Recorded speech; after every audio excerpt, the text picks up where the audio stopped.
जय हिंद दोस्तों, मेरा नाम है जय और मैं आप सभी का एक बार फिर से वेलकम करता हूं आपके अपने YouTube channel the learning field पर। दोस्तों, आज का जो हमारा वीडियो है वो उन कैंडिडेट्स के लिए है जो इंडियन एयरफोर्स में ऑफिसर बनना चाहते हैं। जी हाँ दोस्तों, आज इस वीडियो में हम जानेंगे कि इंडियन एयरफोर्स में ऑफिसर बनने के लिए कौन कौन सी एंट्रीज होती है, यानी कि ऐसे कौन कौन से तरीके होते हैं जिनके थ्रू आप इंडियन एयरफोर्स में ऑफिसर बन सकते हैं। दोस्तों, यहाँ पर आपको बता दें कि यहाँ हम जो एंट्रीज बताने जा रहे हैं उनमें से कुछ एंट्रीज बॉयज के लिए हैं तो कुछ एंट्रीज बॉयज एंड गर्ल्स दोनों के लिए है। तो ये वीडियो बॉयज एंड गर्ल्स दोनों के लिए हेल्पफुल रहने वाला है। साथ ही दोस्तों, यहाँ पर आपको ये भी बता दें कि यहाँ हम जो एंट्रीज बताने जा रहे हैं वो 12th पास, ग्रेजुएट लेवल और पोस्ट ग्रेजुएट लेवल के लिए है।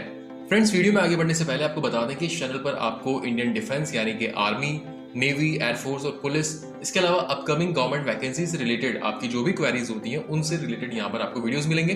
तो अगर आप चैनल पर नए हैं तो अभी इस चैनल को सब्सक्राइब करें और बेल आइकन जरूर दबाएं, जिससे आपको ऐसे ही यूजफुल वीडियोस के अपडेट्स मिलते रहें। साथ ही दोस्तों, आप हमारे Telegram channel the learning field को भी ज्वाइन कर सकते हैं। हमारे टेलीग्राम चैनल का लिंक आपको इस वीडियो के डिस्क्रिप्शन में मिलेगा।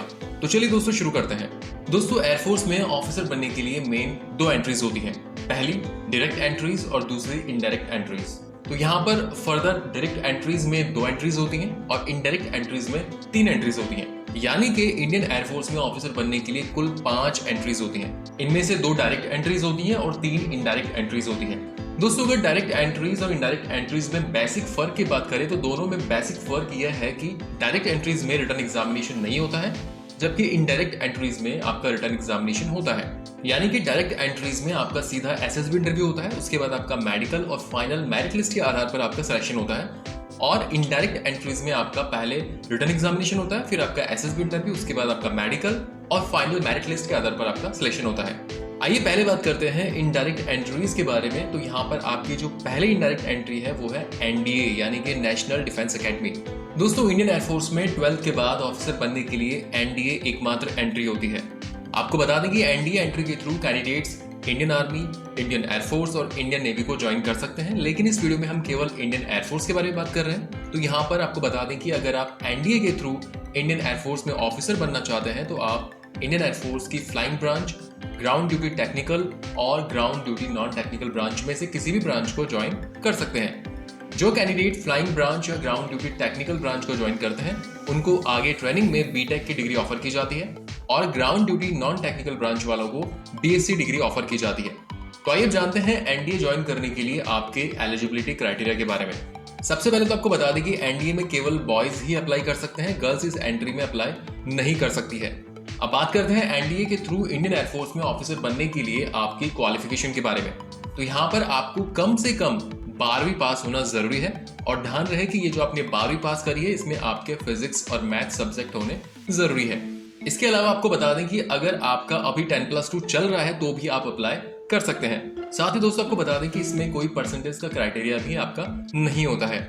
आगे बढ़ते और बात करते हैं एनडीए ज्वाइन करने के लिए आपकी उम्र यानी कि आपकी एज के बारे में। तो जब आप एनडीए का फॉर्म भरते हैं उस समय आपकी उम्र 15.5 साल से लेकर 18.5 साल के बीच होनी चाहिए और ज्वाइनिंग के समय आपकी उम्र 16.5 साल से लेकर 19.5 साल के बीच होनी चाहिए। दोस्तों, ऐसा इसलिए होता है क्योंकि जब इसका नोटिफिकेशन आता है तब से लेकर इसकी फाइनल ज्वाइनिंग तक 1 साल तक का समय लग जाता है।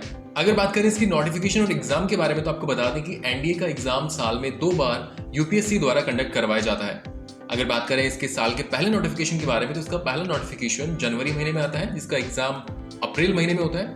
वहीं इसका दूसरा नोटिफिकेशन जून महीने में आता है और इसका एग्जाम सितंबर महीने में होता है। और दोस्तों, आप इसमें अप्लाई करने के लिए यूपीएससी की ऑफिशियल वेबसाइट upsc.gov.in पर जाकर लॉगिन कर सकते हैं। अब हम बात करेंगे आपके मैरिटल स्टेटस के बारे में। तो आपको बता दें कि एनडीए ज्वाइन करने के लिए आपका अनमैरिड होना जरूरी है।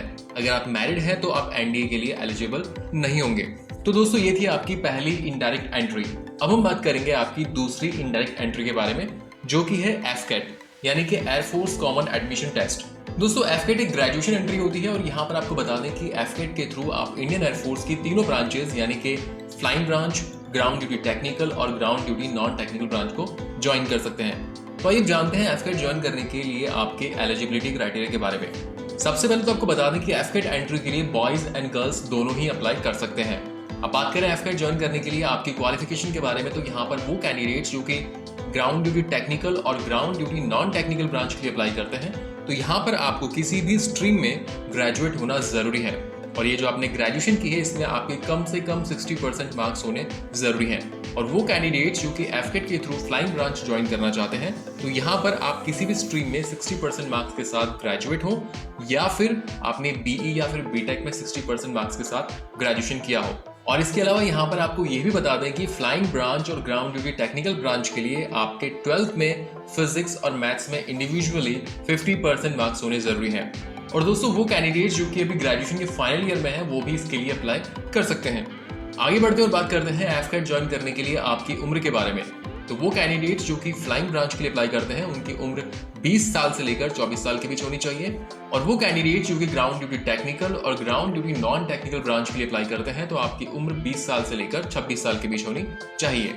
अगर बात करें इसके नोटिफिकेशन और एग्जाम के बारे में तो आपको बता दें कि एफकेट का एग्जाम साल में 2 बार एयरफोर्स द्वारा कंडक्ट करवाया जाता है। अगर बात करें इसके पहले नोटिफिकेशन के बारे में तो इसका पहला नोटिफिकेशन जून महीने में आता है जिसका एग्जाम सितंबर से अक्टूबर के बीच होता है। वहीं इसका दूसरा नोटिफिकेशन दिसंबर महीने में आता है जिसका एग्जाम मार्च से अप्रैल के बीच होता है। और दोस्तों आप इसमें अप्लाई करने के लिए इंडियन एयरफोर्स की ऑफिशियल वेबसाइट careerairforce.nic.in पर जाकर लॉग इन कर सकते हैं। अब हम बात करेंगे आपके मैरिटल स्टेटस के बारे में। तो आपको बता दें कि अगर आप एफकेट से फ्लाइंग ब्रांच के लिए ज्वाइन करते हैं तो आपका अनमैरिड होना जरूरी है। वहीं अगर आप ग्राउंड ड्यूटी टेक्निकल या फिर ground duty non technical branch के लिए अप्लाई करते हैं तो आपकी उम्र अगर 25 साल से कम है तो आपका अनमैरिड होना जरूरी है। तो दोस्तों ये थी आपकी दूसरी इनडायरेक्ट एंट्री।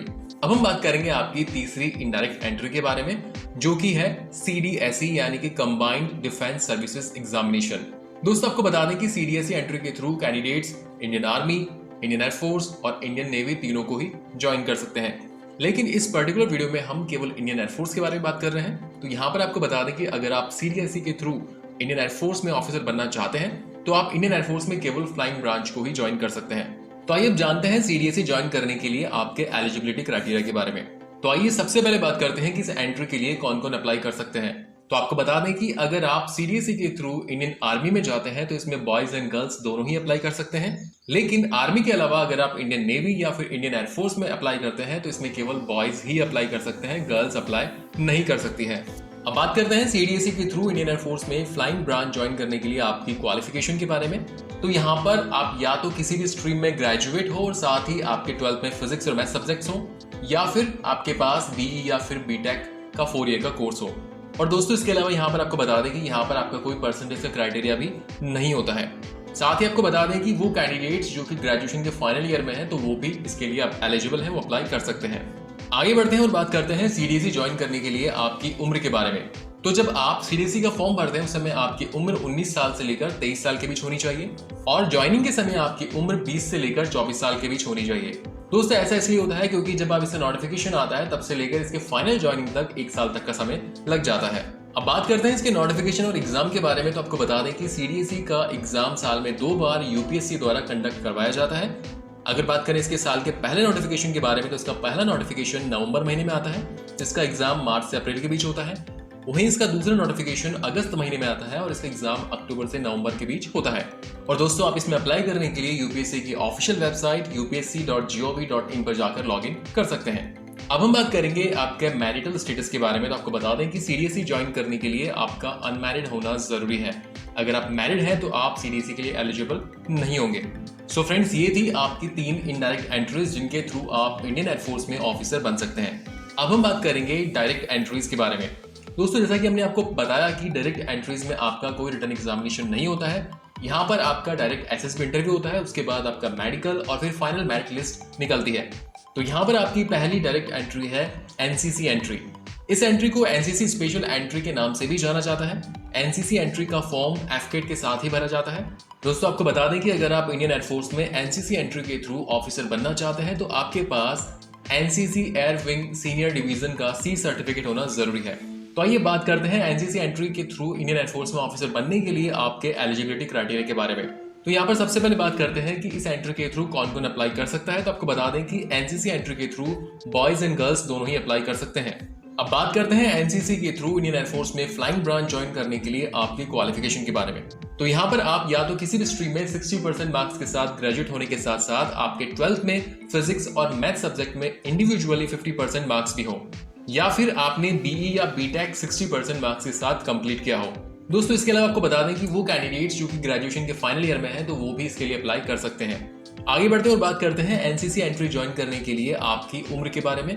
तो यहाँ पर आपकी कम से कम उम्र 20 साल और अधिकतम उम्र आपकी 24 साल तक हो सकती है। और यहाँ आपको बता दें कि वो कैंडिडेट्स जिनके पास वैलिड और करंट कॉमर्शियल पायलट लाइसेंस है जो कि डीजीसीए द्वारा इशू किया हो, तो ऐसे कैंडिडेट्स की अधिकतम उम्र 26 साल तक हो सकती है। अगर बात करें इसकी नोटिफिकेशन और एग्जाम के बारे में तो आपको बता दें कि एनसीसी एंट्री का एग्जाम साल में 2 बार एयरफोर्स द्वारा कंडक्ट करवाया जाता है। अगर बात करें इसके पहले नोटिफिकेशन के बारे में तो इसका पहला नोटिफिकेशन जून महीने में आता है, जिसका एग्जाम सितंबर से अक्टूबर के बीच होता है। वहीं इसका दूसरा नोटिफिकेशन दिसंबर महीने में आता है, जिसका एग्जाम मार्च से अप्रैल के बीच में होता है। और दोस्तों आप इसमें अप्लाई करने के लिए इंडियन एयरफोर्स की ऑफिशियल वेबसाइट careerairforce.nic.in पर जाकर लॉगिन कर सकते हैं। अब हम बात करेंगे आपके मैरिटल स्टेटस के बारे में। तो आपको बता दें कि एनसीसी एंट्री ज्वाइन करने के लिए आपका अनमैरिड होना जरूरी है। तो दोस्तों ये थी आपकी पहली डायरेक्ट एंट्री। अब बात करते हैं दूसरी और आखिरी डायरेक्ट एंट्री के बारे में। आपकी दूसरी एंट्री है मीटियोरोलॉजी एंट्री। मीटियोरोलॉजी एंट्री का फॉर्म भी एफकेट के साथ ही भरा जाता है। दोस्तों ये भी एक डायरेक्ट एंट्री है, इसके लिए आपको कोई रिटन एग्जामिनेशन नहीं देना होता है। तो चलिए बात करते हैं इसके एलिजिबिलिटी क्राइटेरिया के बारे में। सबसे पहले बात करते हैं इस एंट्री के लिए कौन अप्लाई कर सकता है। तो आपको बता दें कि मीटियोरोलॉजी एंट्री में बॉयज एंड गर्ल्स दोनों ही अप्लाई कर सकते हैं। अब बात करते हैं मीटियोरोलॉजी एंट्री के थ्रू इंडियन एयरफोर्स में ऑफिसर बनने के लिए आपकी क्वालिफिकेशन के बारे में। तो यहाँ पर आपको बता दें कि इस एंट्री में केवल वही कैंडिडेट्स अप्लाई कर सकते हैं जिन्होंने पोस्ट ग्रेजुएशन साइंस स्ट्रीम, फिर मैथमेटिक्स या फिर स्टेटिस्टिक्स, इसके अलावा geography, computer application, environmental science, applied physics, ओशियोनोग्राफी, agriculture, meteorology, ecology and environment, geophysics, environmental biology subject के साथ कंप्लीट करी हो। यानी कि यहाँ पर हमने आपको जो सब्जेक्ट्स बताए हैं, इन सब्जेक्ट्स में से किसी भी सब्जेक्ट में अगर आपने पोस्ट ग्रेजुएशन करी है, और ध्यान रहे ये जो आपने पोस्ट ग्रेजुएशन करी है इसमें आपकी कम से कम 50% मार्क्स होने जरूरी हैं। और साथ ही दोस्तों एक और कंडीशन है कि आपने जो ग्रेजुएशन की है उसमें आपके फिजिक्स और मैथ सब्जेक्ट्स होने जरूरी हैं, और दोनों सब्जेक्ट्स में इंडिविजुअली 55% मार्क्स होने चाहिए। आगे बढ़ते और बात करते हैं मीटियोरोलॉजी एंट्री ज्वाइन करने के लिए आपकी उम्र के बारे में। तो यहाँ पर आपकी कम से कम उम्र 20 साल और अधिकतम उम्र आपकी 26 साल तक हो सकती है। अब बात करते हैं इसके नोटिफिकेशन और एग्जाम के बारे में। तो आपको बता दें कि मीटियोरोलॉजी एंट्री का एग्जाम साल में 2 बार एयरफोर्स द्वारा कंडक्ट करवाया जाता है। अगर बात करें इसके पहले नोटिफिकेशन के बारे में तो इसका पहला नोटिफिकेशन दिसंबर महीने में आता है, जिसका एग्जाम मार्च से अप्रैल महीने के बीच होता है। वहीं इसका दूसरा नोटिफिकेशन जून महीने में आता है और इसका एग्जाम सितंबर से अक्टूबर के बीच होता है। सो फ्रेंड्स ये वीडियो था इंडियन एयरफोर्स में ऑफिसर बनने के लिए कौन कौन सी एंट्रीज होती हैं, कौन कौन से वो तरीके होते हैं जिनके थ्रू आप इंडियन एयरफोर्स में ऑफिसर बन सकते हैं। जैसा कि हमने बताया कि इंडियन एयरफोर्स में ऑफिसर बनने के लिए कुल 5 एंट्रीज होती है, जिसमें 2 होती है आपकी डायरेक्ट एंट्रीज जिसमें आपका कोई रिटन एग्जामिनेशन नहीं होता है, और 3 होती है आपकी इनडायरेक्ट एंट्रीज। दोस्तों उम्मीद करते हैं कि यहाँ पर हमने आपको जो भी इन्फॉर्मेशन दी वो आपको अच्छी लगी होगी। अगर वीडियो अच्छा लगे तो इस वीडियो को लाइक और अपने दोस्तों के साथ शेयर जरूर करें, और फ्यूचर में इस चैनल पर इसी तरह के यूजफुल वीडियोस देखने के लिए चैनल को सब्सक्राइब करके बेल आइकन जरूर दबाएं। और दोस्तों इस वीडियो को लेकर आपके मन में कोई सवाल है, कोई डाउट है तो अपने सवाल इस वीडियो कमेंट सेक्शन में हमसे पूछ सकते हैं। आपका जो भी सवाल होगा उसका हम जरूर क्लियर करेंगे। So thank you for watching our video. जय हिंद।